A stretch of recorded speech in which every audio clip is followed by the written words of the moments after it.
Bonjour Clémence. Bonjour Brigitte, bonjour Michel. Bonjour. Alors, vous voulez parler de votre myopie évolutive? Oui, alors voilà, donc moi je souffre d'une myopie forte et évolutive. Donc je porte des lunettes depuis que j'ai 7 ans, puisque c'est à cette époque-là que ma mère s'en est rendue compte. Donc j'ai consulté beaucoup de centres ophtalmo, que ce soit sur Paris ou à Montpellier ici. Et en fait, les ophtalmos me disaient toujours que ça s'arrêterait à 25 ans, puisque c'est à peu près la norme. Mais aujourd'hui j'ai 35 ans et ça n'est toujours pas stabilisé. Et en fait, c'est quelque chose qui m'inquiète beaucoup parce que vu ma forte myopie, j'ai un risque accru de faire un désagrément de rétine, par exemple. Donc j'ai consulté aussi d'autres sortes de médecine. Par exemple, je suis allée voir un énergéticien acupuncteur et une microkiné, et ils ont eu une approche différente à propos de cette myopie, puisque par exemple l'énergéticien me disait qu'il y avait sans doute eu un événement à cette époque-là et qu'il fallait chercher plutôt du côté symbolique. Et c'est aussi ce qu'a confirmé la micro-kiné, qui elle m'a dit, donc c'est par les méthodes de palpation, qu'elle avait vu aussi un événement qui s'était produit à cette époque-là. Il faut savoir, Clémence, qu'on peut, des enfants ont pu avoir une cécité totale suite à un vrai traumatisme. Donc c'est une piste qui n'est pas inintéressante. Mais est-ce qu'elle vous parle? Ouais. Alors voilà, ma difficulté, c'est que j'avais 7 ans, donc je ne me rappelle pas en fait. Donc on me dit de chercher des photos, d'en parler à mes proches.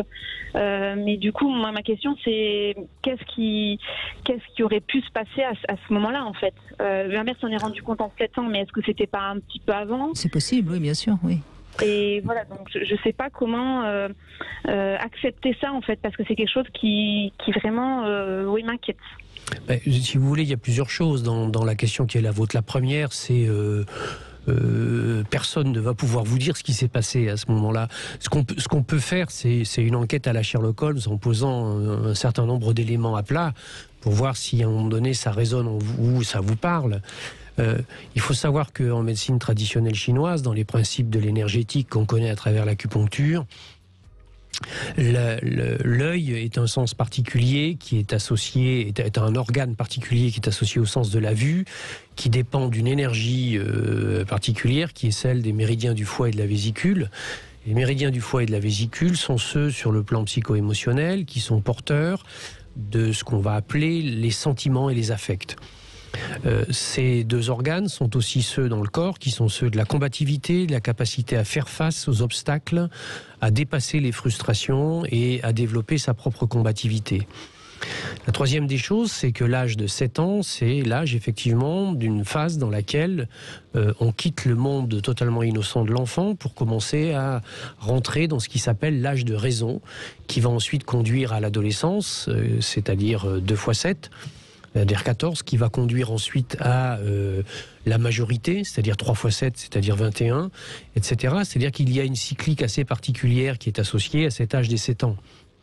Et je pense que l'ensemble de ces données-là est signifiant que sans doute, vous avez peut-être vécu ou éventuellement fantasmé, parce que les deux peuvent produire la même chose, un moment ou un événement de votre vie dans lesquels il y a eu la négation, il y a eu la difficulté à l'acceptation d'un sentiment particulier que vous aviez par rapport à des situations que vous aviez vécues. Y a-t-il eu des frustrations, des interdits spécifiques?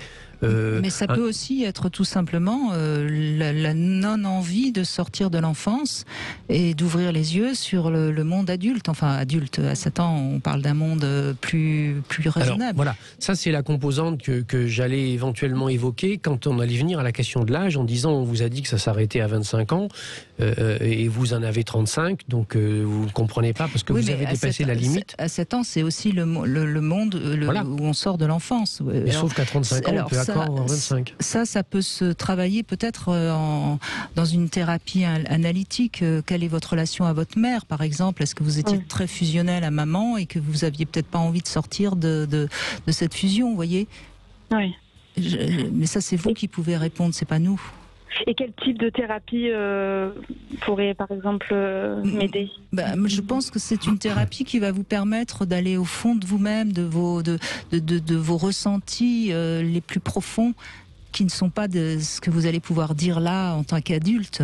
Vous voyez, mais c'est donc plutôt une psychanalyse, quelque chose vous avez l'air d'être suffisamment apte à aborder peut-être ces sujets-là, si ça vous parle, ce que je suis en train de vous dire. Sinon non, mais si ça vous parle, parce que là on peut vraiment penser qu'il y a quelque chose qui est enfoui en vous, mais que vous savez inconsciemment. Et donc ça, il faut aller le chercher. Ah, d'accord. Mais pour le trouver, il faudra peut-être un petit peu de temps. Qu'est-ce que ça produit, la myopie? Je vois pas de loin, en fait. Ouais. Mais et si on vous demandait comment vous vous projetez dans l'avenir? Vous avez du mal à vous voir? Oui, alors c'est vrai que j'ai lu votre livre, donc j'avais vu cette notion-là. J'ai un peu réfléchi et c'est vrai que l'avenir. Je réfléchissais à quelle peur je pouvais avoir sur l'avenir, et en fait, il y a quelque chose qui revient souvent. C'est la peur de perdre mes proches. C'est quelque chose qui peut susciter chez moi des angoisses. Et quand vous étiez jeune, justement, qu'est-ce qui s'est passé dans cette peur de perdre les autres? Ou que votre mère a perdu sa mère et que ça a été pour elle un drame terrible. Enfin, vous voyez, vous êtes peut-être en train de porter quelque chose de quelqu'un d'autre de votre famille. D'accord, oui. Et que vous avez totalement été imprégné parce que vous étiez très jeune. Et on sait que quand on a ces âges-là, on peut porter complètement l'angoisse d'un adulte. D'accord. Ça vous parle, ça? Non, parce que j'étais trop jeune, en fait. Et c'est là où c'est difficile pour moi de... Questionnez votre mère, questionnez votre père, questionnez vos sœurs ou frères, si vous en avez, ou vos tantes. Montez peut-être aussi votre arbre généalogique. Pour voir qu'est-ce qu'il y aurait, s'il n'y a pas un tabou par rapport à la perte d'un être cher, enfin. D'accord. Et puis, au niveau familial, il y a eu un changement de vie important, déménagement, perte du travail d'un des parents, ou etc. À cette époque-là, oui, c'est possible. Oui, je me souviens plus exactement, mais chez mes parents, ouais. Mais l'idée des photos n'est pas mauvaise non plus, parce que quand on regarde des photos de soi enfant, on est parfois frappé par un détail, par exemple le regard que peut avoir votre père sur vous qui avez 5 ans, et ça peut faire un flash, c'est possible aussi. D'accord. Ok. Donc, mais moi je pense qu'il faut, de toute façon, un vrai travail analytique va vous faire remonter des choses à la surface, de toute façon. D'accord. Ok. Et ce sera pas inutile, de toute façon, ça vous fera avancer. Ok. Ce serait par exemple l'hypnose ou peu importe Non, là je pense qu'il faudrait plutôt vous orienter vers un thérapeute qui a quelque chose de psychanalyse. Thérapie jungienne. Ou jungienne, ou pourquoi pas même freudienne, c'est pas le problème, mais quelqu'un qui va vraiment vous écouter et vous permettre de vous écouter vous-même. Parce que c'est vous-même qui avez la réponse, c'est pas votre thérapeute. Mais un vrai thérapeute avec cette orientation-là va savoir vous écouter et vous faire aller encore plus loin dans ce que vous dites. Et à un moment donné, vous allez dire ce que vous avez besoin d'entendre vous. D'accord. Vous comprenez ? Oui. Hein ? On n'est pas du tout dans une thérapie cognitive. Je veux dire, vous allez très bien, c'est pas le problème. Vous avez juste envie de comprendre pourquoi vous avez cette myopie évolutive. Voilà, et donc trouver le sens de tout ça. D'accord. Ok. Merci. Parce qu'il existe, vous savez, une technique qui s'appelle le MDR, qui démontre que par les mouvements des yeux, on arrive à se débarrasser de certains traumatismes. Oui. Donc on est là autour de quelque chose qui est que certains traumatismes peuvent se traduire par des tensions au niveau oculaire. Et que effectivement, le fait d'aller lever le lièvre qui est peut-être derrière, à travers la connaissance de l'histoire familiale et à travers la connaissance du contexte dans lequel les choses sont apparues, effectivement, est quelque chose qui n'est pas inintéressant. Hein, et en plus, à nouveau, l'âge auquel ça vous est arrivé n'est pas neutre du tout. D'accord. Hein, il est très représentatif de quelque chose qui a sans doute un lien avec la structure familiale, parce que l'axe 7 est plutôt en lien avec le père, alors que c'est votre mère qui vous révèle la chose. Donc vous voyez bien que les deux sont dans le jeu et dans l'enjeu. Donc qu'est-ce qui s'est passé à ce moment-là ?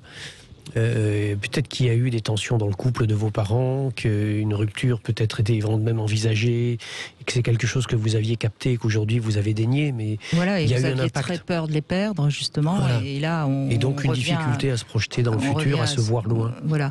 Et il y a peut-être une autre piste aussi, ça vaut ce que ça vaut, mais parfois ça peut être intéressant, c'est une consultation avec un très bon astrologue, et qui, en regardant votre thème, pourra peut-être vous dire quelque chose qui vous fera un déclic. Mais de toute façon, ce ne sera pas bien méchant, ce sera une consultation, c'est pas parce que l'astrologie souvent peut donner du sens à un événement particulier. Voilà, c'est une autre piste, mais je ne dis pas que ce sera la bonne. Hein. C'est des hypothèses qu'on vous propose.